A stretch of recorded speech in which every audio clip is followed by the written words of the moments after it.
Bien, la segunda pregunta. Obviamente la regulación contiene muchísimos aspectos.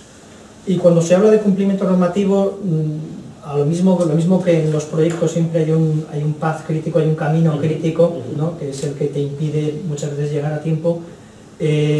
La normativa contiene muchísimos aspectos. ¿Cuál creéis vosotros que va a ser el camino crítico para las empresas aquí? Porque no es lo mismo hablar de que, bueno, pues voy a tener a alguien que sea el Data Protection Officer, o voy a implementar una tecnología que me permite saber exactamente cada dato de qué usuario está en cada momento, de cada cliente, y voy a saber exactamente todos los equipos muy bien dónde los tengo y tal.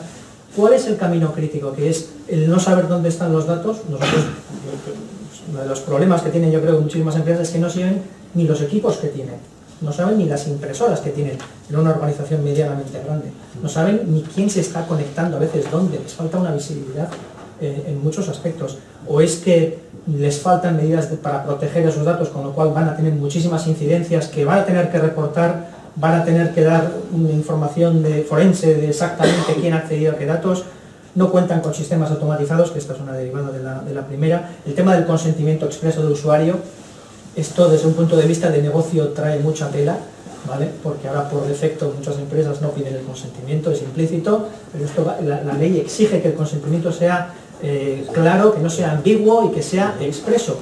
El tema de la responsabilidad activa es el tema de la protección de los por diseño. ¿Dónde está realmente la parte más crítica que va a hacer más difícil o esa no viabilidad para muchas empresas el cumplir con la normativa?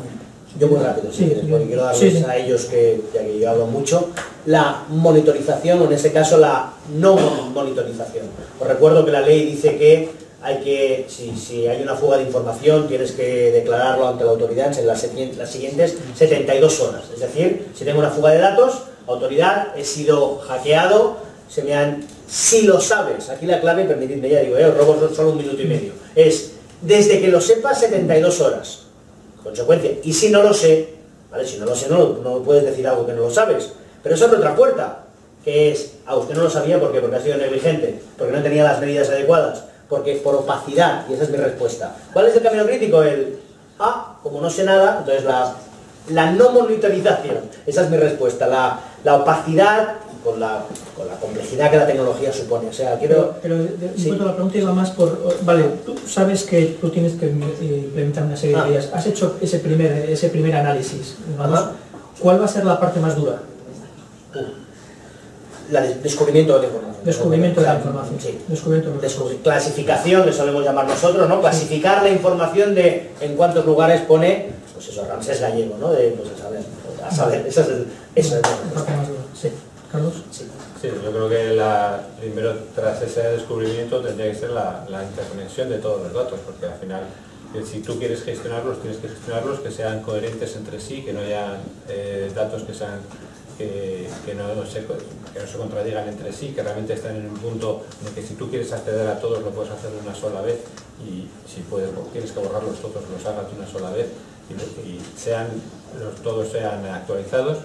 Y creo que conceptos nuevos, aparte del consentimiento claro, explícito y que sea demostrable, hay temas como por ejemplo la portabilidad de los datos. Sí, ese es un tema que aparece también en el reglamento, se habla de la portabilidad de los datos, el poder yo llevarme mis datos, mis fotos, mis emails, etcétera.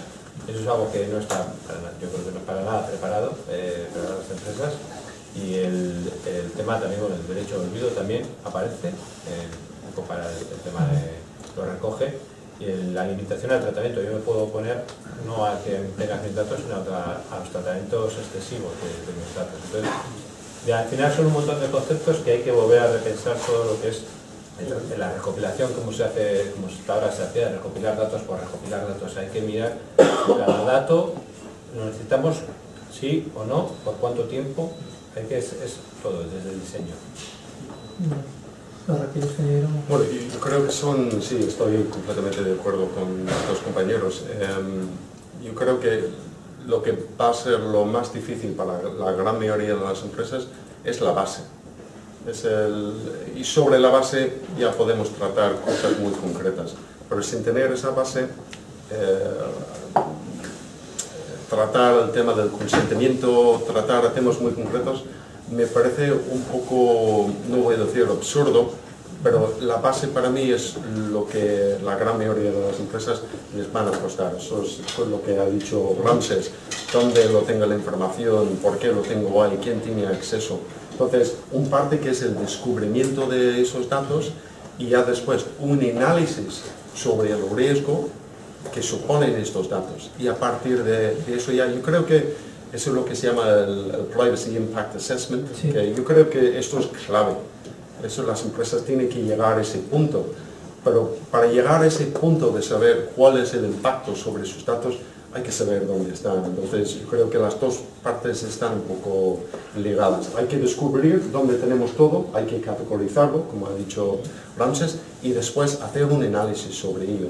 Siguiendo un poco los principios que comentaba yo, ¿no? Si somos siendo lícitos, si somos siendo transparentes, minimización de datos, la retención, usando esto en nuestro análisis de impacto, ¿no? Entonces, descubrimiento y después ese análisis. Eso para mí es clave, sobre esa base ya se puede montar. Ahí la palabra clave, por añadir a lo que ya se ha dicho, es concienciación. Pues nos equivocaríamos muchísimo si pensamos que esto es cosa del Data Protection Officer, del chico nuevo de la oficina que llega y ya está todo hecho. Esto, o sea, hay que hacer una labor de concienciación en dos ámbitos, en la doble P, que se suele decir People and Process. Primero, personas, que todo el mundo se haga responsable de esto, que todo el mundo se haga responsable de tener un buen monitoreo de las posibles amenazas que haya, porque en cuanto se descubre que hay un security breach, tu empresa es la responsable, y quien sea la persona que en un momento determinado ha abierto el email erróneo, etcétera, etcétera, pues bueno, hay que hacer una labor de concienciación amplísima. Y también hay que tener, pues eso, cuando hay alguien de recursos humanos que haga una entrevista, los datos que se guardan, cómo, etcétera, etcétera. Y para eso hace falta una serie de procesos automatizados que cubran todo desde el principio hasta el final, desde seguridad hasta datos, hasta, vamos, todos los procesos ya sistematizados. Muchas veces se piensa en esto, ¿qué marrón el 25 de mayo del año que viene? ¿Qué voy a hacer con lo que me ha pasado 6 años atrás? Es imposible. La primera pregunta, venga ahí. Vale, pero que no te encuentres 6 años más tarde diciendo no puse los mecanismos para que People and Process fueran concienciados para evitar problemas en el futuro, para tenerlo todo muy controlado y que no solamente sea una cuestión del marrón de 6 años atrás, sino ya, a partir de mañana. Bueno, yo la verdad es que no sé si vale decir por todos mis compañeros, porque estoy un poco de acuerdo.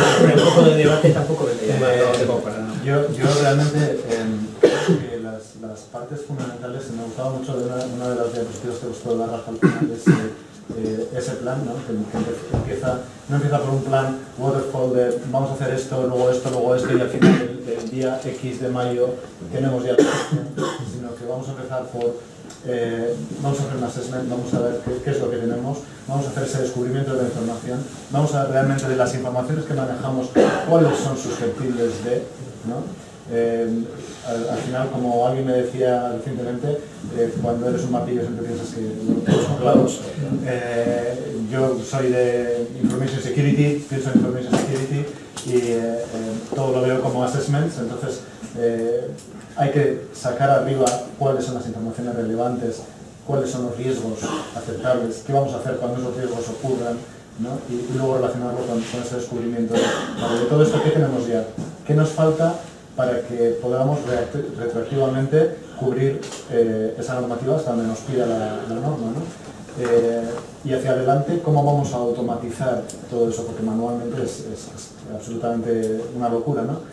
Entonces, bueno, el camino crítico para mí es empezar por el risk assessment de toda esa información y el descubrimiento de lo que tenemos. Después, obviamente, estoy de acuerdo en que el people and processes son claves. El chico nuevo de la oficina no va a resolver todos los problemas, pues alguno lo pensaba, no vamos a contratar al Data Protection Officer o Information Security Manager o lo que sea para que resuelva todos los problemas. Va a levantar los problemas, va a levantar la liebre. Y de repente cuando la liebre se levante va a ser cuando mucha gente se va a llevar las manos a la cabeza, ¿no? Y va a decir, ¿de dónde han sacado a este que lo he hecho? ¿No? Pero creo que es una función necesaria para que realmente se pueda llevar ese camino crítico.